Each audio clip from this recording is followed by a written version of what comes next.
c'est un astrologue karmique, conçu dans la région lilloise et par téléphone, auteur d'un mémoire agréé par l'ERAO sur les coûts dans la consultation en astrologie karmique. Il donne également des conférences sur l'astrologie karmique. Et Emmanuel va nous parler de... Je vais vous parler de l'écoute dans la consultation. Voilà. Et donc, avant de vous parler de l'écoute dans la consultation, je voudrais quand même remercier Jo et puis toute son équipe, l'équipe de l'atelier d'astrologie d'Aquitaine, d'une part de m'avoir rencontré, et puis de toute l'organisation, depuis l'accueil de hier soir. Je crois qu'on peut les applaudir parce que franchement, c'est très agréable. Je suis cancer à son cancer et depuis que je suis arrivé hier, je me sens en famille, donc c'est idéal. Alors pourquoi suis-je ici? Effectivement, parce que j'ai écrit un mémoire pour le rassemblement des astrologues occidentaux sur l'écoute de la consultation. Je fais partie de mon jury et à la suite de ce mémoire d'agrément, elle m'a dit écoute, viens à Bordeaux, viens nous parler de ce mémoire, c'est donc ce que je vais faire. D'où je parle? Ça, c'est une question philosophique. Donc, je parle à partir de mon expérience des consultations, évidemment. Je parle à partir des réflexions que cela entraîne de faire des consultations à longueur de semaine, et aussi de toutes les discussions, de tous les échanges que l'on peut avoir avec des personnes d'autres disciplines, et qui sont dans la relation d'aide et dans la relation de conseil. Il existe en français au moins très peu de littérature sur ce sujet, donc voilà pourquoi j'ai choisi de traiter l'écoute dans la consultation lors de mon mémoire d'agrément. Alors de quoi vais-je vous parler? Vous l'avez compris, je ne vais pas vous parler des techniques astrologiques, je vais vous parler plutôt des comportements. Les comportements de l'astrologue, les comportements des consultants et la rencontre de ces comportements. Il y a quelques années, j'avais lu donc tout ce que Liz Green et Howard Saporta ont écrit et ce qui a été traduit en français. Il y a une phrase qui m'avait interpellé. Dans un des livres, il était marqué « Écoutez votre consultant, c'est lui qui va faire la consultation ». Alors je me suis dit, est-ce que ça veut dire que l'astrologue ne sert à rien? Non, évidemment c'est un paradoxe, mais c'est très intéressant parce que ça veut dire que la consultation, c'est un échange. C'est un dialogue, c'est une rencontre. Tout ce que je vais vous dire, c'est des choses simplistes. Un ras de terre, mais c'est ce à quoi je crois. La consultation, c'est un moment tout à fait particulier dans la vie quotidienne. Puisque de toute façon, un échange, une rencontre, c'est un moment particulier. Donc c'est un moment précieux, rare. C'est aussi un moment d'alchimie spirituelle. Alors je vous expliquerai tout à l'heure ce que j'entends par un moment d'alchimie spirituelle. Et voilà pourquoi il est important d'accorder de l'importance à la consultation et aux consultants. Je vais d'abord vous parler des demandes auxquelles l'astrologue peut être confronté. Ensuite, je vais vous parler des conditions pour réaliser une consultation utile et bénéfique. Qu'est-ce que j'entends par utile? Qu'est-ce que j'entends par bénéfique? Et ensuite, je vous parlerai des différents temps et des différents modes d'écoute. Et en conclusion, on abordera succinctement, histoire d'ouvrir une piste, la formation des astrologues.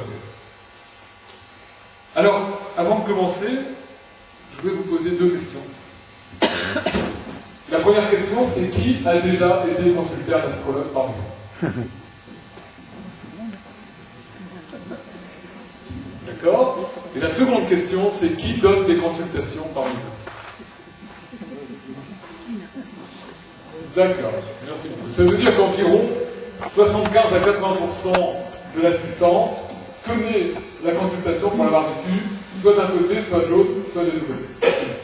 Alors, pendant que je parle, surtout n'hésitez pas à m'interrompre, parce que je vais parler d'écoute et du dialogue, donc ce serait un paradoxe que je fasse un long monologue. Donc n'hésitez pas à m'interrompre si vous avez des questions, des remarques, sans problème. Encore une petite précision avant de démarrer. Donc, je suis astrologue karmique, mais comme Jo m'a dit, écoute, tu parles pas trop de karmique, mais tu parles de la consultation.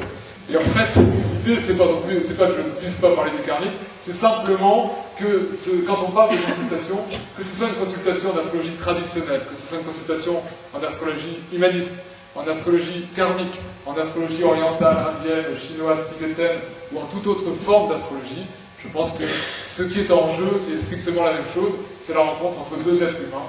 Donc ce qu'on va raconter est valable évidemment pour toutes les formes d'astrologie. Alors, à quelle demande l'astrologue est-il confronté? Alors d'après vous, pourquoi vient-on voir un astrologue?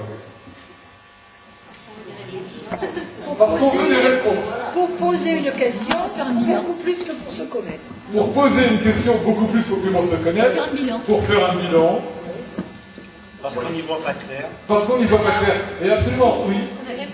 Parce qu'on a des doutes, tout à fait. C'est assez souvent, la majorité des consultants qui viennent nous voir sont dans une période de crise. Vous savez que ça veut dire une période où il s'agit de prendre une décision. Donc souvent, ils sont dans le flou. Et la majorité des gens qui viennent nous voir au moins la première fois sont des gens qui ne vont pas forcément très bien, au moins ponctuellement. Hein? Donc ça, c'est vraiment le point de départ. Les gens viennent pour avoir des réponses, pour avoir des possibilités d'orientation. Contrairement quand même à ce que dit Jo, je pense qu'il y en a qui viennent aussi, en tout cas dans les gens que je rencontre, qui viennent pour mieux se connaître. Moi, je suis pas karmique.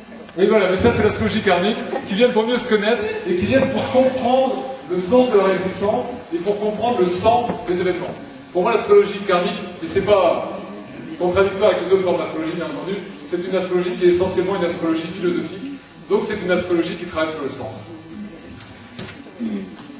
Et puis, il y a les questions de la vie quotidienne.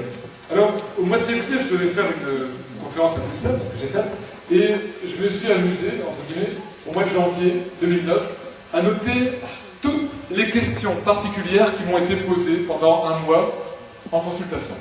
Donc ça, c'est en plus des questions du sens de la vie, des questions de la connaissance de soi et tout. Donc je vais vous lire la liste. Je vous jure que cette liste est vraie, bien entendu. Et c'est un peu un catalogue à la Prévert. Donc, ai-je raison de suivre une formation pour être institutrice? Pourquoi suis-je angoissé quand je passe un oral? Est-ce une période propice pour prendre mon indépendance, pour rencontrer quelqu'un, pour fonder une famille? Le Japon jouera-t-il un rôle important dans le futur? Je suis actuellement perdu et débordé par mes émotions négatives. Que faire? Comment guérir les angoisses qui m'empêchent de sortir de chez moi? Quelle est la bonne période durant le mois présent pour prendre des rendez-vous professionnels afin de présenter mon projet pour la création d'une entreprise? Puis-je me lancer professionnellement dans le tirage des cartes?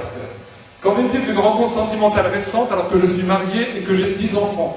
Je vous jure que tout ce que je raconte est un peu ancien. 10 enfants.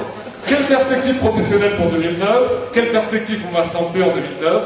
Comment mieux équilibrer ma vie professionnelle et ma vie familiale? Dois-je aller à un stage dans le désert marocain sur l'approche de la mort? Comment gérer ma fille de 14 ans qui aime fréquenter les quartiers chauds?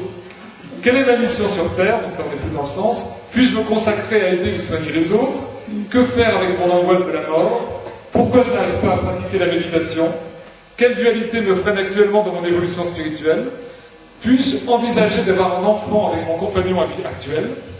Le couple va-t-il connaître une rupture prochaine? Dois-je garder mon enfant ou avorter? Combien de temps va durer la maladie psychologique de ma fille? Dois-je la booster? Puis-je espérer que mon mari évolue?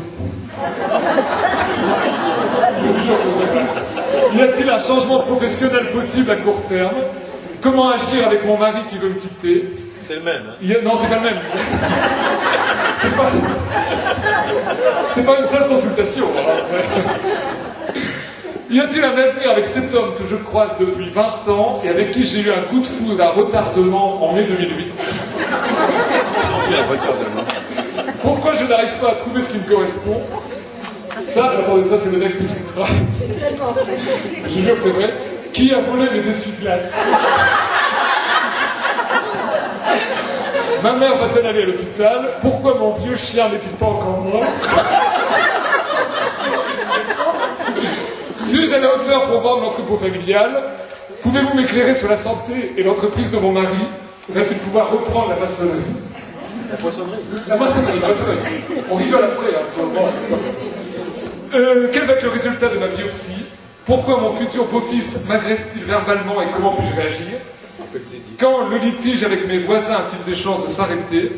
Est-ce le bon moment pour créer des chambres d'hôtes? Quand ma fille va-t-elle trouver un poste de psychologue? Janvier 2009. Et je pense que pour être astrologue, il ne faut pas être astrologue. Que là, les planètes ne suffisent pas. Voilà. Donc, comme le dit Denis Labouré, qui est certes pas astrologue karmique, mais qui a écrit de très très bons ouvrages, il a une très belle phrase dans son livre sur l'astrologie horaire. Il dit « Il n'y a pas de petite demande ». Et ça, c'est très important d'intégrer ça. Je sais qui a volé. Alors, mais c'est là, je vais faire l'astrologie horaire. Voilà. Mais bon. Alors la réponse, c'était Saturne, et il faut dire que cette dame habitait dans un tout petit village dans le Jura. Et dans ce petit village, elle avait un prétendant éconduit, qui était un homme d'une quarantaine d'années, célibataire et agriculteur. Et j'ai trouvé que ça correspondait pas mal à Saturne. Et j'ai dit, écoutez, je ne peux pas vous jurer que c'est lui qui a volé les super, vous n'avez pas la dénoncer à la gendarmerie. Mais par contre, c'est possible. Voilà. À mon avis, c'était pour le tracteur. Alors, il n'y a pas de petite demande. Pourquoi n'y a-t-il pas de petite demande? Alors, il n'y a pas de petite demande pour deux raisons. À mon avis. La première raison, c'est que ces questions de la vie quotidienne, c'est ce qui a amené la personne à venir chez l'astrologue. Ça veut dire que c'est ce qui lui pose problème, c'est ce qui lui crée éventuellement de la souffrance. Et donc ça, bon, oui, évidemment, parce que là c'est un catalogue à la Prévert, mais sur le moment, on le prend en compte, bien entendu, à 100%. Et la seconde raison, il n'y a pas de petite demande, parce que chaque petite demande est en fait la possibilité d'ouvrir une porte sur une interrogation plus profonde, évidemment, sur le sens de l'existence, et donc sur un dialogue par rapport au sens dans l'existence. Alors l'astrologue, vous l'avez compris, est confronté aux interrogations, il est confronté aux souffrances, il est confronté aux angoisses. C'est quelque chose qu'on ne dit pas forcément dans les cours d'astrologie. Et pourtant, c'est absolument essentiel d'avoir cette conscience-là. Parce que les questions, les souffrances et les angoisses des consultants renvoient l'astrologue à ses propres émotions et renvoient l'astrologue à ses propres souffrances. Et donc, pour pouvoir répondre à ces questions, à ces souffrances et à ces angoisses, ça demande à l'astrologue d'être le plus au clair possible avec lui-même, d'être le plus au clair possible avec son histoire, avec ses émotions, avec ses souffrances, pour éviter les projections dans la lecture du thème et dans les réponses qu'il va donner aux personnes, et pour éviter les parasitages. Ça, c'est quelque chose aussi de très très important. Les parasitages, c'est à partir du moment où vos propres émotions vous empêchent de vous adapter et de réagir à la personne qui est en face. Oui. Est-ce que même dans l'optique d'avoir fait une analyse, ça n'est pas néanmoins inévitable? Oui. Alors, Ouais. pour moi, si vous voulez, il est inévitable qu'en tant qu'astrologue, on ait des émotions et que, je dirais, il y ait des parasitages internes. Par contre, ce qui est essentiel, c'est de les connaître, de les reconnaître au moment où ils et elles surgissent, et de les gérer. C'est-à-dire que nous ne sommes pas des machines, bien entendu. Mais ce qui est très très important, c'est de se dire, attention, ça éveille ça chez moi. Donc la réponse que je vais me donner à moi-même n'est pas la réponse que je dois donner au consultant. Ça demande une sacrée lucidité. Oui. Ça demande une sacrée lucidité, je pense que ça demande une grande maturité, et je pense, alors là vous arrivez déjà à la conclusion, mais je vous dirai ici, je pense que ça demande un vrai travail intérieur, quotidien, chez l'astrologue. C'est-à-dire, en clair, ça demande une vie spirituelle. Ce qui peut expliquer qu'on a du mal on a plus de difficultés aux gens qui nous touchent, aux proches. Oui, tu perds ton objectif. Alors, c'est évident qu'en cas de problème sérieux, c'est difficile de travailler sur le thème familial, sur sa famille, c'est évident. C'est absolument évident. Ce qui est aussi très important, et on en a parlé tout à l'heure avec une personne à la pause, ce qui est très important, c'est que chaque astrologue définisse le champ de sa compétence. C'est-à-dire que nous n'avons pas les mêmes compétences en fonction de notre parcours individuel, humain, éventuellement notre parcours universitaire, notre parcours professionnel. Donc il y a des astrologues qui ont des capacités par rapport à la psychologie, des astrologues qui ont des capacités par rapport à la philosophie, des capacités par rapport à la médecine, quelqu'un qui travaille l'astrologie horaire a des capacités, je dirais, de répondre à des interrogations et à des questions. Il faut savoir en tant qu'astrologue, personnellement, quel est son champ de compétences. Et ne pas sortir. Pardon. Son thème le lui dit. Alors son thème lui dit, et bien entendu, pour moi, une école d'astrologie, c'est forcément une école où les élèves travaillent leur propre thème. Ça, c'est absolument indispensable. Les maisons très habitées peuvent devenir votre spécialité. Et ce travail sur les champs de compétences, ça veut dire aussi qu'en tant qu'astrologue, il est important de ne pas travailler seul, c'est de travailler en réseau. Personnellement, je travaille avec un médecin, je travaille avec un kinésiologue, avec un psychologue. Il m'arrive parfois de faire appel à d'autres personnes, d'autres compétences. Je pense un jour, j'ai fait appel à quelqu'un que je sais qui est une assistante sociale pour répondre à des questions que je ne pouvais pas répondre. Oui. Est-ce que les ponts marchent souvent dans ce type de méthode? Écoutez, avec les gens que je viens de vous citer, les ponts marchent très très bien.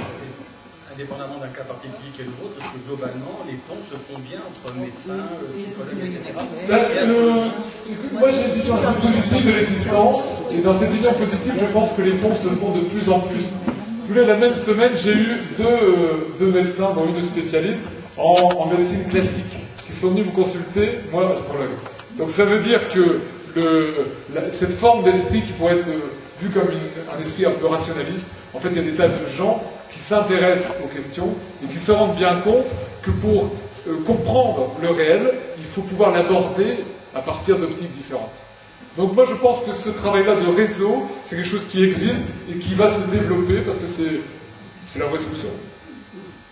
Le médecin il t'interroge pas sur son corps, il t'interroge sur autre chose qui pourra l'aider, lui, après, à travailler sur le corps qui est sa spécialité. Bien entendu, moi personnellement je ne suis pas du tout un spécialiste en astrologie médicale. C'est un complément. Voilà, c'est un complément. Donc voilà, je crois que ces ponts sont vraiment de plus en plus amenés à fonctionner. Il faut savoir que c'est typiquement français de découper tout en cases et d'empêcher, je dirais, les relations. Dans la mentalité anglo-saxonne, on n'a pas ce problème-là. Je veux dire, les congrès d'astrologie vont se passer dans les grandes universités. Parce que ça ne posera aucun problème. C'est vrai? Dans les feuilletons policiers? D'accord. Donc voilà. Donc j'espère vraiment que ça va se développer. D'accord, là je ne savais pas. Est-ce que le vœu d'Elisabeth Tessier est de rester un vœu pieux ou ça bouge? C'était quoi son vœu? Qu'on ouvre l'astrologie dans le cadre de la faculté, puisqu'elle a été enlevée en 1660. On y a cru, ça. Du temps de Colbert. Est-ce que ça bouge ou est-ce que c'est resté un vœu pieux? Pour l'instant, en France, c'est resté un peu pieux. Je ne fais pas du tout... Elisabeth Tessier est morte. Je ne veux pas du tout, comment dire, mettre les pieds dans un éventuel plat délicat, mais il y a différents mouvements. Non, il y a différents mouvements d'astrologie, comme vous le savez, en France, et il y a l'AFDAF, la Fédération des astrologues francophones. Moi, personnellement, je fais partie et du RAO et de l'AFDAF. C'est des points de vue différents. On peut ne pas partager, bien sûr, les points de vue de l'AFDAF sur certains points. Mais en tout cas, un des intérêts, je trouve, de l'AFDAF, c'est d'essayer d'intégrer l'astrologie au sein des sciences humaines. Donc je trouve que c'est une démarche qui n'est pas inintéressante. Il y a 15 ans, on a cru que ça allait devenir une réalité. Que là, il y a une erreur de stratégie fondamentale, l'AFDAF, je suis allée, j'en suis partie, c'est qu'avant de pouvoir emmener nos connaissances, il faut d'abord rallier le monde. Et une fédération pour moi doit fédérer. Donc les écoles, je fais partie d'une fédération professionnelle. Une fédération doit représenter aussi différentes écoles, et quand on appelle, je veux dire, il doit y avoir différentes représentations, et il ne doit pas y avoir cette guerre de clochers et ces bûchers. Là, par contre, je trouve qu'il y a un problème qui est... Moi, je dirais que l'AFDAF doivent arrêter de tirer sur nous, et sur moi en particulier, parce que moi, je suis surtout un astrologue prévisionniste et divinatoire, et je voudrais qu'elle devrait arrêter de tirer sur nous quand elle ne sait pas prédire, quand elle dit qu'elle ne peut pas prédire. Voilà ce que je voulais dire. Je savais que c'était un sujet un peu brûlant. Mais bon, j'ai pris des risques. L'AFDAF n'est pas celui-là, le sujet de l'AFDAF, est-ce que l'AFDAF est prête en tant que fédération à faire entrer l'astrologie en fac? C'est un vœu pieux, parce que ce n'est pas les 10, 15 personnes, si tu as été au bureau, qui vont faire bouger les choses. En France, on n'est pas prêt de bouger, c'est pas prêt d'être en fac. Non. Et moi, je veux que quand même, si ce soit en fac, il n'y ait pas que des astrologues, et que ce soit pluridisciplinaire. On n'est pas prêt, on n'est même pas ouvert à la psychologie, on est ouvert à rien. Or, le bon astrologue, il a tout ça. Il a des notions médicales, au moins. Donc, c'est pas demain que ce sera ouvert à l'université, c'est pas souhaitable tant qu'on n'a pas des formations d'érudits. Voilà, Et je là, pense que on en a nous avons pas. des échanges là-dessus. On et- n'a pas est-ce qu'on a, quand on réfléchit en ce moment en France, est-ce que nous avons de grands érudits? Moi je cherche, oui, on va faire dire quels sont les grands érudits que nous avons en ce moment. Et là, on s'aperçoit que c'est pas la peine de prendre les doigts de pied, hein, parce qu'avec les 10 doigts de la main, on a vite fini. Donc, Tant vous qu'on avez n'aura pas compris, mieux, je suis plutôt dans le humanisme également. C'est-à-dire que ça me paraît très important que les différents courants d'astrologie arrêtent de se taper dessus, parce que ça sert strictement à rien. C'est beaucoup plus intéressant d'échanger, c'est ce que nous faisons aujourd'hui. Alors, deuxième partie, les conditions pour une consultation utile et bénéfique. Une consultation utile, c'est quoi? C'est une consultation où la personne qui vient en consultation reçoit les réponses dont elle a besoin. Une consultation bénéfique, c'est quoi? C'est la personne qui sort de la consultation, sort dans un état émotionnel meilleur que l'état dans lequel elle est entrée. Voilà. Et quand on arrive à avoir une consultation utile et bénéfique, c'est évidemment ce qu'il y a de plus satisfaisant. Ce n'est pas toujours possible, comme on le verra après, mais en tout cas, c'est ce que l'on cherche. Alors, la consultation, elle démarre par la prise de rendez-vous. La prise de rendez-vous, c'est un moment important. C'est-à-dire que ça se fait souvent, dans mon cas, par téléphone. Ça se fait parfois par mail, mais quand c'est par mail, je demande aux personnes de m'appeler. Donc ça se fait par téléphone. Et c'est le moment où on peut demander à la personne ses motivations. C'est-à-dire pourquoi vient-elle en consultation. Donc c'est le moment où elle peut nous dire quelles sont ses demandes. C'est le moment où elle peut nous dire aussi quelles sont ses craintes, éventuellement. Il y a des gens qui viennent me voir, qui m'appellent, qui me disent surtout je ne peux pas connaître mon avenir. Alors je leur dis rassurez-vous, je ne connais pas votre avenir. Donc comme ça le problème il est réglé. Il y a des gens qui ont eu des mauvaises expériences ici. Il y a des gens à qui on les a prévenus qu'à 18 ans ils auraient un accident épouvantable. Et donc ils ont mal vécu jusqu'à leurs 18 ans, et puis à 18 ans évidemment ils ont pas eu d'accident. Mais voilà, il y a aussi je dirais toute la représentation qu'on se fait de l'astrologie et de l'astrologue. Il y a des gens qui me disent « J'espère que ce que vous faites, c'est sérieux ». Alors en général, je réponds non. Et après, je t'explique « Bien sûr, on va essayer de faire ce qu'on peut ». Voilà. Mais bon, c'est très très important, ce premier contact. Rassurant, tout à fait. Ça permet aussi d'avoir un accueil adapté quand la personne va sonner à votre porte.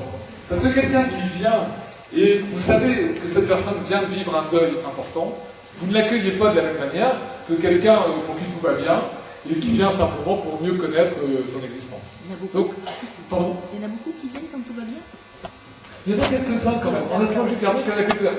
Tout va bien, c'est relatif. Et ce que je veux dire par là, c'est qu'il y a des gens qui ne sont pas forcément dans une situation de crise épouvantable et ils ont quand même envie de. Ils sont dans une démarche intérieure et ils ont envie d'avoir des informations grâce à l'astrologie. Et puis, ça permet donc l'instauration d'un courant sympathique entre la personne et vous-même, puisque entre le moment où elle prend la consultation et puis la consultation, il peut se passer pas mal de semaines. Donc ça peut être le moment aussi, justement, où on a envie de se rencontrer, ça me paraît important.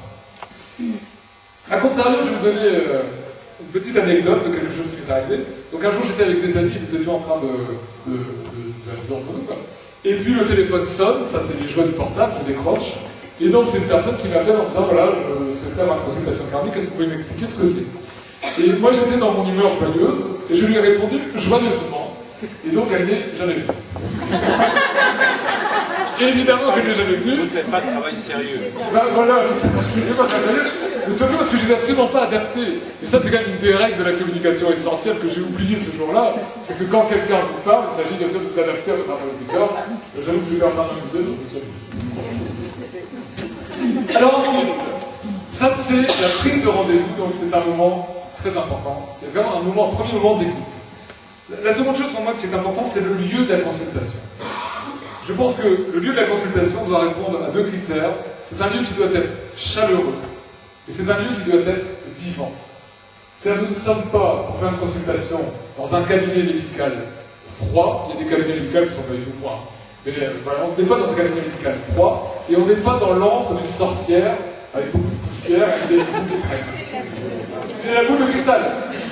Attention, je n'ai rien contre la boule de cristal. Mais ce que je veux dire par là, c'est que, voilà, on a aussi cette image-là quand on va voir un astrologue. Il y a des gens qui sont inquiets parce qu'ils se demandent si on va pas leur faire boire un filtre à un moment donné. Donc il faut rassurer, puis l'astrologie, on est dans la vie.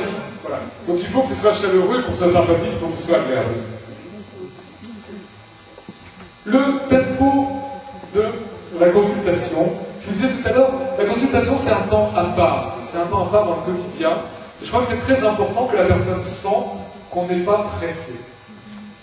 Donc, dans l'immense majorité des cas, moi, je ne prends qu'une consultation par demi-journée. Ça veut dire que j'ai tout mon temps. Et quand la personne arrive, alors ça c'est une voyante qui m'avait donné cette idée-là, je trouve ça excellent. Il y a toujours un temps, elle s'installe, donc ça se passe dans le salon de la maison, elle s'installe, et pendant un temps, je la laisse seule pour officiellement aller chercher son thème et mes éphémérides, que j'aurais pu parfaitement mettre dans le salon avant. Mais je le fais exprès de les laisser dans mon bureau. C'est-à-dire que la personne, pendant quelques instants, elle est toute seule dans la pièce, et elle attend de regarder la pièce.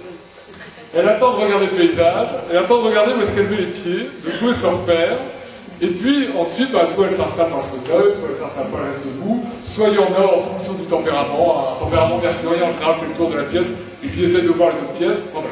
Donc, ça dépend des gens. Mais au moins, elle a le temps de se sentir chez elle. Et puis, la seconde chose aussi, je lui propose toujours une boisson. Voilà. Ça veut dire quoi, le fait de proposer une boisson, c'est une boisson chaude, qu'elle prend ou qu'elle ne prend pas. Ça veut dire, on va s'installer, on va être face à face, on va partager ensemble. Et le fait de partager la nourriture ou une boisson, je veux dire, c'est un signe d'accueil. Et donc ça, c'est essentiel pour la mettre à l'aise. Alors, au démarrage de la consultation, je pose 3 questions. La première question, c'est pourquoi êtes-vous venu me voir? Donc je le sais, puisqu'elle me l'a dit au moment où elle m'a téléphoné et que je l'ai noté. Mais c'est très important de reposer cette question, parce que le temps s'est passé, et ça lui permet de bien redéfinir la raison pour laquelle elle est là. En sachant que, entre guillemets, c'est la raison première ou officielle. Mais on va en parler après, il y a d'autres raisons peut-être sous-jacentes. Mais en tout cas, c'est la première raison. Ça lui permet à nouveau de pouvoir éventuellement exprimer des attentes ou des craintes. La seconde question, c'est connaissez-vous l'astrologie? Avez-vous déjà été voir un astrologue? Et ça, c'est important pour pouvoir adapter le niveau de discours. C'est-à-dire que si quelqu'un me dit non, je n'ai jamais été voir un astrologue, je vais lui dire, je vais vous expliquer comment je travaille. Donc je lui montre son thème, évidemment, elle ne peut pas comprendre, mais je lui explique le zodiaque, je lui explique la position des planètes, je lui explique les maisons, je lui explique les aspects, et au crayon noir, j'ai mis les planètes au moment de la consultation, et donc je lui explique que les planètes ont continué à faire le tour, et qu'elles sont là à cet instant précis. Et je lui explique aussi que ce que je vais faire, c'est un travail de nature symbolique. Et donc, là, je m'engage, peut-être que certains ne seront pas d'accord avec vous, donc avec moi, je dis simplement, attention, ce n'est pas du tout un travail scientifique. À mes yeux, l'astrologie est indéfendable sur le plan scientifique, parce que ça ne relève pas de la même logique. Donc c'est un travail symbolique. Et je lui explique, je vais faire un travail de traduction. Moi, je vais traduire les symboles en français, et vous devez traduire le français en événements. Parce que je ne connais pas les événements de notre existence, et qu'un symbole peut s'incarner dans des milliards de possibles. Voilà. Donc on se met d'accord sur ce qui va se passer entre nous. Et ça veut dire aussi qu'on fait un dialogue. Et la troisième question, je lui demande quelles sont vos croyances. Alors pourquoi? Parce que donc, je pratique une astrologie karmique qui s'inscrit dans la philosophie de la réincarnation, que les gens qui viennent me voir ne croient pas forcément à la réincarnation. Et donc je ne suis pas là pour les bassiner avec la réincarnation s'ils ne croient pas à la réincarnation. C'est-à-dire que dans tous les codes de déontologie des fédérations, des rassemblements d'astrologues, il y a le respect des convictions et des croyances du consultant.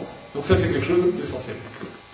Donc à partir du moment où je sais à quoi elle croit ou à quoi elle ne croit pas, je dis franchement, vous ne croyez pas à la réincarnation, il y en a qui disent non, moi je ne crois à rien du tout, je ne crois pas qu'il y ait une vie après la mort et une vie avant. Ben, pas de problème, vous avez le droit. Et à partir de là, on va pouvoir quand même travailler le thème. Les différents temps et les différents modes de l'écoute. Alors, il y a d'abord l'écoute qu'on va appeler extérieure. L'écoute extérieure, c'est la préparation d'abord de la consultation. Dans l'immense majorité des cas, on a le temps de préparer la consultation. Et des fois, on n'a pas le temps, mais dans la majorité des cas, quand il y a une urgence, mais dans la majorité des cas, on a le temps. Et donc, la première chose à écouter, c'est le thème.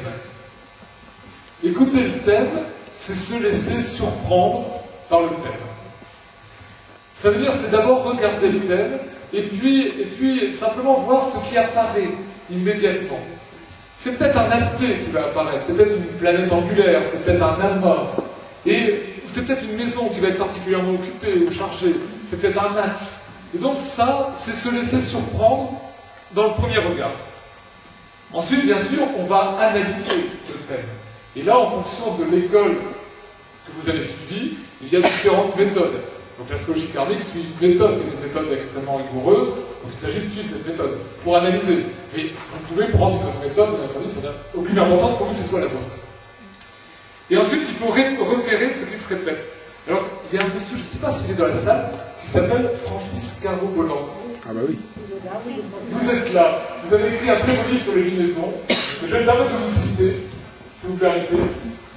En astrologie, un indice est une présomption, 2 indices provoquent une probabilité, et à partir de 3, on peut parler de quasi-certitude. Voilà, donc ça c'est une loi astrologique très intéressante. C'est-à-dire que vous vous rendez compte que, en fait, le thème se répète. Et il y a des grandes thématiques qui sortent dans l'analyse du thème, et vous vous rendez compte que c'est dit une fois là, c'est dit une fois là, c'est dit une fois là, c'est dit une fois là, et au bout d'un moment, vous vous dites, bon, bah, ok, ça fait partie vraiment des sujets indispensables à aborder. Est-ce que 3 indices est suffisant pour donner un faisceau de présomption? Alors la réponse est oui, et parfois un seul fusil. Tout dépend de l'indice. Maintenant, on parle bien de thématique, d'accord? C'est-à-dire que la personne est ou non consciente de cette thématique, et la personne a ou non vécu au moment de la consultation cette thématique. Ça, il faut le vérifier. Des fois, elle dit un mot, le mot qu'elle dit, hop, ça nous met en 8. Tiens. Et on oriente vers la 8. Voilà. Entre ce qu'elle dit et le thème, il y a toujours une relation qui se fait. Ah bah oui, complètement. Et c'est le travail de l'astrologue. Et c'est pour ça qu'on doit écouter aussi consultant. Alors, ensuite, il s'agit de saisir la structure. Moi, personnellement, je ne pratique pas vraiment l'interprétation du thème avant de rencontrer la personne. J'essaie de bien saisir la structure, c'est-à-dire de comprendre, par rapport à l'astrologie karmique, comment le thème fonctionne. Et les thématiques principales, ça je vous en ai parlé. Après, bien sûr, je travaille la période actuelle, en particulier le moment de la consultation. Donc là, je vous invite, si un jour vous faites des consultations, repérer les aspects exacts du moment de la consultation. Les aspects exacts, ce sont des aspects qui ont au moins, au maximum, 1 degré d'ordre. Hein, et repérer en particulier les conjonctions exactes du moment de la consultation. Ça va vous apprendre beaucoup sur ce qui va se passer dans la consultation. Oui. Alors, ça, en astrologie traditionnelle, on peut bien sûr travailler avec le maître de l'heure, bien entendu. Lorsque la personne parle au téléphone d'Internet, et le maître de l'heure est aussi de la consultation. Bien sûr. Moi je l'utilise pas, mais je comprends parfaitement que l'utilise. De même, vous pouvez, après c'est très intéressant, mais ça on le fait parfois après, vous pouvez utiliser la synastrie avec votre propre thème. Voilà, c'est ça. N'est-ce pas, hein, on a beaucoup travaillé là-dessus. Hein. Non, c'est très intéressant. Et puis, bon, je travaille un petit peu le futur proche, par le biais des progressions et des transits. Ça, ce sont mes outils à moi. Je ne suis pas du tout un spécialiste de la révolution solaire, c'est très très intéressant. Je la regarde, mais je ne suis pas spécialiste de ça. Donc, écoutez le thème. Arrive le consultant. Et là, il s'agit d'écouter le consultant dans sa présence physique, vocale et émotionnelle. Ça aussi, c'est très très important. Présence physique, vocale et émotionnelle. C'est ce qui va vous permettre, si vous me permettez cette expression, d'ouvrir votre cœur d'astrologue. Et ça, c'est essentiel. C'est ce qui va vous permettre de développer la compassion par rapport à la personne qui arrive chez vous. Et c'est ce qui va vous permettre d'adapter, encore une fois, votre discours à cette personne. C'est aussi important de repérer si la personne qui arrive chez vous, elle a d'abord besoin de parler, ou elle a d'abord besoin d'écouter. Personnellement, j'ai un fil conducteur dans chaque consultation, et dans beaucoup de consultations, je ne peux pas suivre ce fil conducteur et je l'abandonne sans problème à la première seconde. Parce que quelqu'un, alors ce que je veux dire c'est caricatural, c'est de l'humour, ne le prenez pas au premier degré. Quelqu'un qui est neptunien il est bien évident que la consultation va être bordélique. C'est-à-dire que ça va être flou. Elle va partir dans un sens, dans un autre. Quelqu'un qui est mercurien, vous aurez du mal à en placer une. Et vous allez terminer en ayant mal à la tête. Je peux vous dire, j'ai eu une consultante qui était hyper mercurienne. Elle est venue me voir plusieurs fois, mais à chaque fois, je terminais, j'ai jamais eu mal à la tête, mais je terminais avec la migraine. Alors que bon, quelqu'un qui va être plus réservé, évidemment, là, bon, ce sera tout à fait différent. Et T'aimes mieux les saturés. Et donc repérer comment la personne s'installe physiquement dans le fauteuil. Il est clair que si la personne s'installe devant, je veux dire, sur le bout du fauteuil, pas dans le fond du fauteuil, les jambes croisées complètement repliées sur elle-même, c'est différent que quelqu'un qui va s'installer en jupitérien dans le fauteuil. D'accord? Mais par contre, vous allez suivre son comportement physique. C'est-à-dire au fur et à mesure de la consultation, au bout d'une heure, parfois, vous voyez la personne qui souffle, qui d'un seul coup, ça y est, elle se détend, et on se rend compte qu'on a passé une étape avec elle dans la consultation. Alors là, je te recommande Oui. noter l'heure exacte à laquelle elle se détend, et très souvent, tu as un changement de mètre de l'heure planétaire. Oui, c'est très intéressant. Ça, c'est radical. Voilà, changement de l'heure planétaire, et aussi transit de la Lune, si la consultation démarre avec une Lune qui va arriver à une conjonction. Moi, j'ai même fait l'expérience. Bon, dans la barre de tâches de l'ordinateur, j'ai toujours le mètre de l'heure. Et un jour, j'étais en train de discuter au téléphone avec un ami qui éprouvait une situation conjugale assez dramatique, etc. Et je lui ai donné des conseils, je ne pas écouter. Puis à un moment, ça a accroché, et moi, je me suis senti détendu. Et mon œil est tombé négligemment sur le mètre de l'heure, il avait changé, c'était Jupiter. Mais à la seconde, pratiquement. À la seconde. C'est étonnant. Et ça, c'est évidemment des outils très intéressants pour avoir ça. Et par rapport à cette présence, il faut savoir laisser la place et le temps aux émotions. Et si vous voulez, à côté du fauteuil du consultant, il y a tout à fait par hasard toujours un paquet de mouchoirs. Et ça, c'est très très important, parce que je peux vous dire que dans les consultations d'astrologie karmique, mais sans doute dans les autres, ça pleure énormément. Et c'est parfois tout à fait surprenant. C'est-à-dire, je pense à quelqu'un qui est venu me voir il y a 15 jours. C'était quelqu'un qui était très marqué par Cérès, avec un amant en vierge et tout. Et l'entretien se passe sur quelqu'un qui avait décortiqué son existence, qui savait qui elle était, pourquoi, etc., etc. Donc l'entretien se passe sur un plan mental et rationnel magnifique. Et d'un seul coup, il y a un mot qui est prononcé, et je la vois se mettre à pleurer. Et voilà. Donc il faut être prêt à ça, et laisser le temps, c'est-à-dire pas de panique. La personne pleure, la première chose que je lui dis, c'est allez-y, ça vous fait du bien, il y a un mouchoir là. Et donc, alors ça peut prendre plus ou moins de temps, évidemment, pour son émission, mais on a le temps, Pourquoi? D'abord parce que c'est un soulagement du mal-être. C'est l'émotion qui s'exprime, c'est un souvenir, c'est un événement, c'est un traumatisme qui à un moment donné était bloqué encore et qui d'un seul coup, par les pleurs, peut se relâcher. C'est donc une libération d'énergie, puisque vous le savez, n'est-ce pas, les émotions sont enregistrées dans notre corps physique, mais sans doute aussi dans notre corps émotionnel. Sans doute, bien sûr. Et donc, on bouffe une énergie considérable en gardant ces émotions en nous, alors que si on peut les libérer, eh ben c'est bon, la lutte est terminée, et donc on récupère l'énergie. Et puis, du coup, le consultant, évidemment, qui, peut-être qu'il ne le savait pas, mais peut-être qu'il venait aussi pour parler de ce problème-là, eh bien lui, il récupère de la disponibilité pour la suite de la consultation. Parce qu'il a lâché son mal-être. À partir du moment, je pense à une femme très particulièrement qui était là comme ça, au moment où elle s'est mise à se détendre et à s'installer dans le fauteuil, c'est clair qu'elle était infiniment plus disponible pour écouter la suite de la consultation.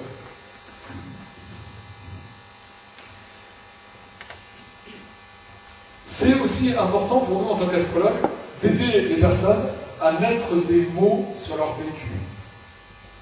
Et donc, dans cette observation par rapport aux émotions, c'est aussi la possibilité de dire à la personne, d'abord vous pleurez, donc c'est le corps qui parle, et puis ensuite, dites finalement pourquoi vous pleurez, ce qui vous fait pleurer. Cette personne dont je parlais tout à l'heure avec Céleste, elle avait, si mon souvenir est bon, donc un amas, c'était en vierge, en maison 4 avec le dessus. Et en fait, ce qu'elle me disait, c'est que ses parents étaient très âgés. Elle-même devait avoir aux alentours de 55 ans. Et que ses parents, d'une manière logique, allaient bientôt mourir. Et d'un seul coup, en disant ça, elle me disait, mais je vais me retrouver seule, je vais être abandonnée. Enfin, évidemment, ça renvoie à toutes les problématiques d'abandon, c'est des choses. Et voilà, donc c'était important qu'elle puisse dire ça, parce qu'à partir de là, on a pu travailler réellement sur ce que signifiait cette problématique d'abandon à partir de son thème. Sachant que, quand je parle en consultation, je dis toujours aux gens, tout ce que je dis, je le dis à partir de votre thème. Très important, parce que je ne suis pas psychologue. Je suis philosophe, mais je travaille en tant qu'astrologue à partir du thème. Ensuite, écouter le consultant, c'est ce qui permet aussi de repérer ce que le consultant peut entendre. Par rapport, par exemple, à la durée d'une crise. C'est-à-dire, vous voyez les transits, là. Je ne vais pas vous parler des transits de Pluton, je pense que vous savez tous combien de temps dure un transit de Pluton quand il est un peu à bout. Mais il y a aussi, par rapport aux progressions, on est parfois confronté à des crises. Je pense à quelqu'un très précisément qui a Saturne, qui est région karmique du Nord, qui en progression va vers une conjonction avec le Sud. Hein, d'accord, les deux vont l'un vers l'autre. Ça veut dire, en astrologie karmique, que cette personne va avoir une difficulté considérable sur cet aspect-là de sa vie à évoluer. Et elle a donc toute une problématique avec le père sur Saturne qui est monumentale, toute une problématique de maux physiques, de souffrances physiques, morales terribles. Et bien sûr, cette progression, elle en a encore pour au minimum 20 à 30 ans, avant que la progression soit exacte, parce que c'était en conjonction à la naissance, bien sûr, donc voilà. Et ensuite, seulement après, bon, donc, elle sera sans doute décédée quand ce sera terminé. Je ne vais pas lui dire, moi, quand elle me dit, mais combien de temps vont durer les souffrances? Donc je ne vais pas lui dire, donc écoutez, jusqu'à votre mort. C'est impossible. Donc, il faut savoir ce qu'on peut dire par rapport à ça. D'accord? Et quel type d'accompagnement on peut avoir. Par contre, parfois, c'est important de donner un délai, même qui peut paraître long aux personnes. Ça peut être important de dire, écoutez, cette crise risque de durer environ 2 ans. C'est pas dire que c'est une crise aiguë pendant 2 ans, et avec le jeu des rétrogradations et tout, ça risque de durer 2 ans, parce que la personne au début, elle dit, oui, c'est long, et quand vous la revoyez 2 ans après, elle vous dit, bah, écoutez, ça m'a fait du bien, parce que j'avais un objectif. C'est-à-dire, je savais que le bout du tunnel, il se situait dans 2 ans. Alors, pareil par rapport aux synastries, quand vous travaillez une synastrie peu prometteuse, c'est-à-dire qu'il y a des gens qui viennent vous voir en disant, j'ai rencontré quelqu'un, qu'est-ce que vous pensez de mon couple? Et là, vous faites la synastrie et vous dites, aïe, aïe, aïe. Alors, là, c'est pareil, il faut savoir ce que la personne peut entendre. Est-ce qu'elle veut vraiment entendre une réponse d'astrologue, ou est-ce qu'elle veut être rassurée? Si elle veut être rassurée, à ce moment-là, il ne s'agit pas de dire le faux. Ça, ce serait une erreur totale. Par contre, il faut donner des éléments de réflexion. Des éléments de réflexion en disant, par exemple, il y a des cas où je dis, écoutez, dans un premier temps, prenez le temps de vous observer. En plus, vous regardez les transits, vous dites, oh, il y a un beau petit transit de lune noire qui va arriver dans 6 mois. Donc je dis, bah écoutez, attendez tranquillement 7, 8 ou 9 mois, avant de vous décider, si vous avez la patience, parce que c'est son libre arbitre, avant de vous décider à vous installer avec l'autre. Voilà. Et puis, parfois, on peut dire, écoutez, franchement, là, il risque d'y avoir telle ou telle difficulté dans tel ou tel domaine. Aucune difficulté n'est insurmontable. Mais, voilà le type de difficulté que vous allez rencontrer. Et le thème le mieux assorti n'est pas forcément votre idéal masculin, c'est celui avec qui vous avez resté. Alors, j'ai eu ce cas-là... La nature est ainsi faite qu'on se marie peut-être des fois, mais celui dont la synastrie est plus dure que celui avec lequel la synastrie est tellement bonne qu'on s'ennuie. Alors, je dis la nature, moi je dirais le karma, mais ça revient peut-être au même. Donc, en synastrie, on peut toujours rester évasif. Oh, c'est très bien, mais vous savez, c'est voilà, mais il faut qu'elle donne des repères à la personne, pour qu'elle comprenne ce qui va se jouer dans la relation. Tant sur le plan de la vie quotidienne que sur le plan du sens de la rencontre. Et ça, c'est très important. Oui. Si elle est vraiment amoureuse, elle ne peut pas comprendre. Oui, elle ne va pas comprendre. Elle veut cet homme, elle aime, et voilà. Alors, dans un très joli livre de Stéphane Arroyo qui s'appelle Astrologie, karma et transformation, Stéphane Arroyo cite, c'est son dernier chapitre, il cite une phrase de Jung qui est très intéressante. Et Jung dit en clair, on ne peut pas faire le bonheur de son consultant. Et ça, c'est essentiel. C'est-à-dire que parfois, vous allez repérer que la personne, si elle va dans cette direction, va se mettre dans des difficultés épouvantables. Et Jung dit, mais elle va se mettre dans ces difficultés, quoi que vous lui ayez dit, parce qu'elle a besoin de traverser cette épreuve pour pouvoir ensuite réagir et comprendre. Et ça, c'est toujours important, c'est le respect du libre arbitre de la personne. Il ne s'agit pas de lui dire oui ou non. Par exemple, tout à l'heure, je parlais de l'avortement. Donc, il m'est arrivé, comme à vous sans doute en tant qu'astrologue, d'avoir quelqu'un qui dit, voilà, je vous donner le cas le plus dramatique que j'ai eu. Cette dame, qui était une jeune femme, son médecin lui avait dit l'après-midi même que le père de l'enfant était un schizophrène et que le père de l'enfant serait insoignable. Et donc, probablement, alors je ne sais pas si le médecin avait raison ou tort, c'est ce qu'il lui avait dit, probablement que le père de l'enfant deviendrait de plus en plus dangereux et pour elle et pour son futur enfant. C'est ce qu'elle appelle de l'enfant. Je vous rapporte ce qu'elle m'a dit. Hein. Je ne fais pas l'analyse de ce qu'elle m'a dit. Et par ailleurs, elle venait pour savoir si elle devait ou pas avorter. Et par ailleurs, la première chose qu'elle m'a dit, c'est « je suis catholique ». Donc, catholique. Ça veut dire qu'elle se trouvait dans un vrai conflit moral, entre une vraie crainte et une vraie perspective religieuse et morale. Voilà. Donc, moi, en tant qu'astrologue, mon travail, c'est de l'aider à réfléchir par rapport à ce que l'astrologie peut me dire de la situation et du sens de la situation. Mais bien entendu, je ne lui ai pas dit avorter ou n'avortez pas. C'est... Elle accorde beaucoup d'importance à vos conseils, ça fait justement l'aider à déclencher sa situation. Bien entendu, mais je pense que le type de conseil doit respecter le libre arbitre. C'est ça que je veux dire. Mais bien entendu, il faut donner des informations, c'est des informations que vous voyez dans le thème. Oui. Oui, la question c'était qu'en fait, les conseils que l'on donne, si la personne donne de l'importance à ce que dit l'astrologue, les conseils peuvent déclencher des nouveaux comportements. Influencer dans bien entendu. Un cas comme ça, et moi je dis qu'on n'a pas le droit d'influencer quelqu'un. Vais-je avorter? Elle a une affaire dramatique. Moi je dis, excusez-moi madame, demandez-moi tout ce que vous permettez, mais là, je ne vous dirai rien, parce que c'est en vous. Il faut que vous trouviez en vous la solution. Et c'est tout, parce qu'il y a des gens extrêmement sensibles. Si on a fait un petit truc, qui vont le faire ou ne pas le faire, qui vont le faire alors que tout aurait pu bien se passer, ou ne pas le faire et que tout va mal se passer. Et moi, je ne voudrais pas qu'un jour elle pense à moi dans ce sens. Alors, la difficulté de la question, c'est le douage. C'est là. C'est sur le douage qu'on ne peut évidemment pas. Et puis, il y a le sens des événements douloureux. Et là aussi, il faut savoir ce que l'on peut dire aux personnes. Je vais vous parler d'un autre cas éminemment dramatique. C'est une personne que j'ai accompagnée pendant environ 2 ans. Donc cette jeune femme avait 24 ans. Et quand elle est arrivée chez moi, je la connaissais par ailleurs, donc je savais qu'elle était en grande souffrance, et je ne savais pas pourquoi. Et très vite, j'ai compris, ce qu'elle ne me disait pas, qu'en fait elle avait été victime d'un groupe de pédophiles pendant 1 an, pendant de 11 ans à 12 ans. Et donc sa vie était évidemment totalement détruite, parce qu'elle avait vécu et dont elle ne parle pas. Et donc moi, en tant qu'astrologue karmique, je peux regarder la signification philosophique de ce drame, mais il est bien évident que c'est pas ça que je vais dire.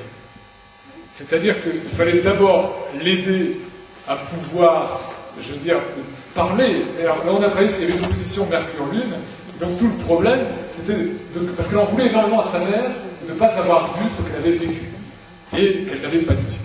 Et donc, mon travail pendant 2 ans, ça a été de l'amener tout doucement à me dire ce que j'avais deviné. Il a bien fallu peut-être 15 séances pour qu'elle prononce le mot viol. Et ensuite, qu'elle puisse aller le dire à sa mère. Et qu'elle puisse en parler à sa mère. Et à partir du moment où la communication avec sa mère était rétablie, mon travail était terminé. Sauf si elle avait souhaité continuer, mais c'était plus mon travail à moi. Je l'ai aussi aidé. C'est un travail d'accompagnement à partir du thème, à partir des informations. Et après, c'est plus mon travail.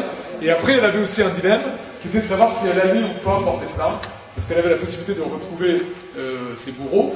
Donc c'est pareil, je lui ai fait réfléchir par rapport à la question, mais c'est son choix, elle a décidé de ne pas le faire, c'était son choix. Alors, ça c'est la consultation utile, c'est d'amener les réponses. La consultation bénéfique, je vous ai dit, c'était par rapport au changement d'état physique, vocal et émotionnel. C'est pas toujours possible.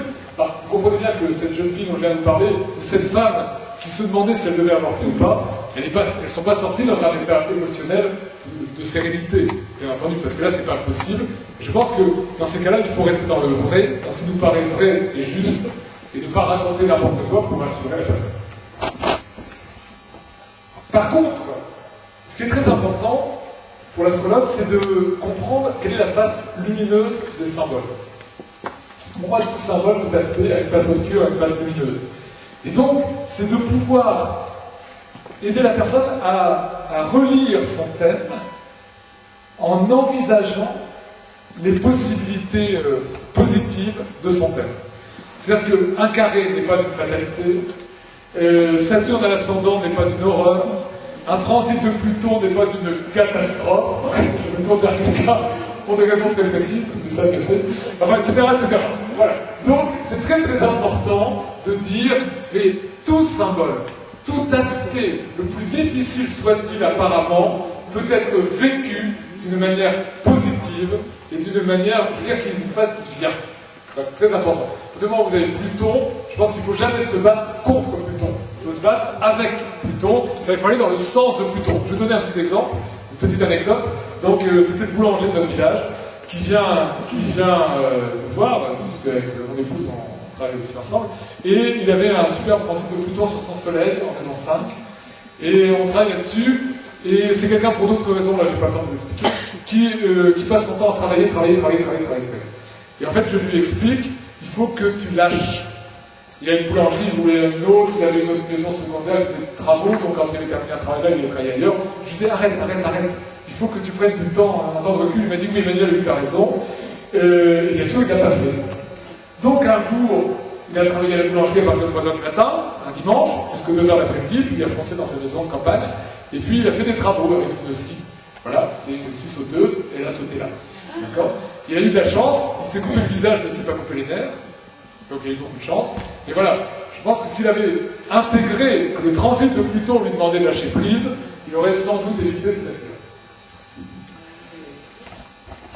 Le dialogue avec le consultant, donc essentiel, ça c'est à mettre en rapport avec ce que Socrate appelait la maïeutique. La maïeutique, c'est quoi? C'est l'accouchement, l'art d'accoucher.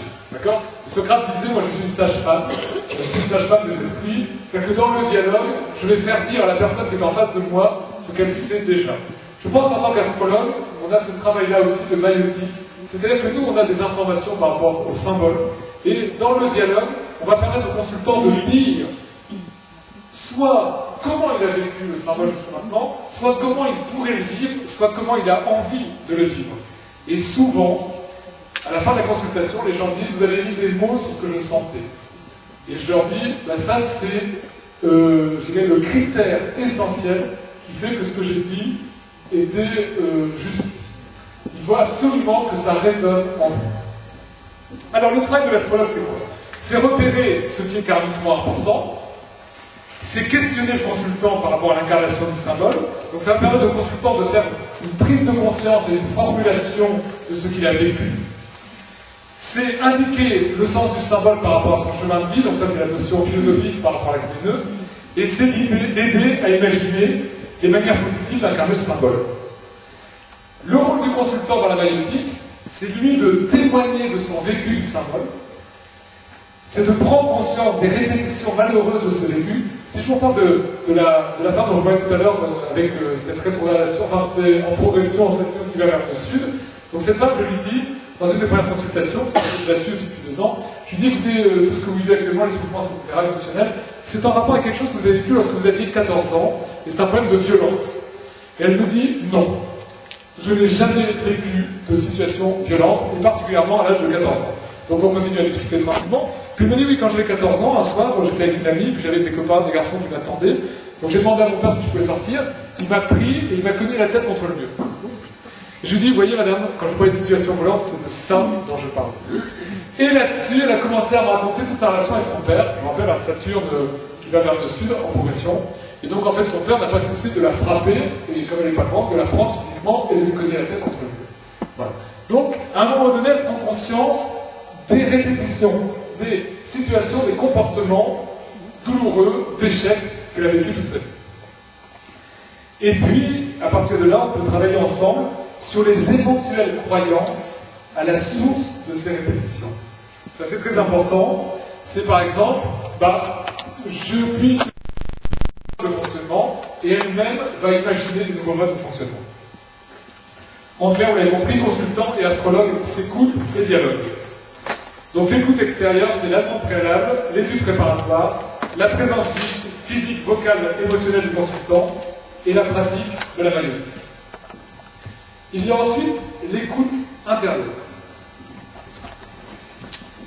L'interprétation du symbolisme astrologique en direct, c'est pendant la consultation, fait appel pour moi à 4 facultés. La mémoire. La mémoire, c'est la connaissance des symboles. Alors, on n'a jamais fini de se rappeler l'étendue du symbolisme et de leur incarnation possible. L'imagination. L'imagination, c'est la capacité d'imaginer la face lumineuse des symboles. Donc, la capacité d'imaginer des nouveaux comportements qui vont permettre à la personne d'aller vers le bonheur et vers la libération de ses souffrances. L'intuition. Alors, l'intuition de l'astrologue n'est pas quelque chose qui se substitue à l'analyse. Il y a d'abord l'analyse et la méthode. Et ensuite, il y a l'intuition. L'intuition, c'est ce qui va permettre de réagir au présent par rapport à ce qui se passe dans la consultation. C'est ce qui va permettre de débloquer le non-dit. Parce que d'un seul coup, vous avez le mot ou la question qui correspond à la problématique. Et poser la bonne question. Poser la bonne question au bon moment. Et c'est ce qui va permettre aussi d'ouvrir des perspectives. Donc ça, c'est très important d'être à l'écoute de son intuition. Et puis, il y a la raison. La raison, c'est quoi pour moi? C'est la cohérence avec le réel et avec les lois physiques, sociales et karmiques. Il ne s'agit pas de faire n'importe quoi parce que vous pensez que votre intuition est géniale. Donc, vous n'êtes pas génial. Vous pouvez avoir une intuition, c'est autre chose. Donc, alors ça, je crois que c'est Ptolémée, en astrologie traditionnelle, qui disait déjà ça. C'est-à-dire que vous ne faites pas la consultation avec quelqu'un qui a 15 ans de la même manière qu'avec quelqu'un qui a 50 ans. C'est évident. C'est-à-dire qu'il y a des réalités qui sont différentes. On est dans un milieu culturel, il y a des lois françaises. Il ne s'agit pas non plus de conseiller n'importe quoi qui ne soit pas dans la légalité. Et il y a aussi les lois karmiques, si vous croyez à ça. Donc il faut arriver à comprendre ce fonctionnement des lois karmiques pour pouvoir donner des réponses qui soient réelles, réalistes. Et tout cela, à mon avis, nécessite une ascèse. Il y a un auteur qui s'appelle Jean Biès qui dit, mais il y a des tas de gens qui le disent, en fait, nous sommes ce que nous ingurgitons. Et donc, en tant qu'astrologue, si on ingurgite, c'est pas votre cas, la télévision 20 heures par jour, vous risquez d'avoir un cerveau du niveau de la télévision. Et donc, c'est très très important, en tant qu'astrologue, d'avoir une véritable ascèse de vie, c'est-à-dire de se nourrir, de nourrir sa vie intérieure, de nourrir son humanité, de nourrir son intuition. Ça suppose aussi donc de savoir se taire durant la consultation, pour écouter le consultant, mais pour écouter ses voix intérieures. Ce qui veut dire, vous l'avez compris, qu'il existe un état propice à la consultation. Et c'est pour ça qu'on a besoin de changer de tempo. C'est-à-dire qu'on n'est pas en consultation comme on est dans la vie quotidienne, en train de faire la cuisine ou de regarder les devoirs de ses enfants. On est dans un autre état de disponibilité intérieure et extérieure. C'est ce qui permet aussi que notre univers intérieur, fait entre autres de l'intuition, communique avec l'univers intérieur du consultant. Ça, c'est très important en termes d'intuition. Mais je voudrais aborder un autre volet, qui est un peu spécial. Je pense que parmi vous, il y a des gens qui y croiront, il y a des gens qui en ont l'expérience, et il y a des gens qui n'y croiront pas. Donc ceux qui n'y croient pas, soyez patients, ça va durer juste 5 minutes. C'est en fait ce que j'ai appelé les manifestations énergétiques pendant la consultation. Il se passe, et c'est pour ça que la consultation est un moment d'alchimie spirituelle. Ça veut dire qu'en fonction de la consultation, quand vous abordez certaines thématiques, l'énergie de la pièce change. Et à un moment donné, il y a un autre taux vibratoire dans la pièce que vous pouvez percevoir. Et je pense que ça arrive lorsque on arrive sur les vrais sujets, soit parce qu'il y a eu un blocage énergétique qui se débloque, soit parce qu'en fait, on accède à un dialogue d'âme à âme. Prenez le mot âme dans un sens généraliste, pas sur un plan précis d'anthropologie, juste sur un plan généraliste. C'est-à-dire que d'un seul coup, on est en contact avec l'âme de la personne, et c'est sans doute à ce moment-là que se révèle la vraie raison pour laquelle la personne est venue vous voir. Et donc, ce changement énergétique, c'est un changement d'énergie. C'est-à-dire, c'est un changement d'énergie, c'est une évolution de l'énergie. C'est-à-dire que d'un seul coup, je veux dire, c'est comme s'il y avait de l'air frais qui entrait, c'est comme si quelque chose vraiment s'élevait. C'est un moment d'alchimie spirituelle pour le consultant qui dit ça, mais pour vous aussi en tant qu'astrologue, qui avez le bonheur et le privilège de sentir qu'une transformation est en train de se dérouler. Et puis, dans une consultation, on n'est pas que deux. Et parfois, c'est par ça que je vais commencer tout à l'heure en introduisant cette journée, parfois on est accompagné par les personnes décédées. Et parfois les personnes décédées sont présentes dans la pièce au moment de la consultation. Et parfois ces personnes ont des choses à dire. Et c'est là aussi que l'intuition entre en jeu. Parce que parfois vous avez quelque chose à dire, vous avez un message à dire à la personne. Il n'y a pas que les personnes décédées, il y a aussi les êtres spirituels qui nous accompagnent.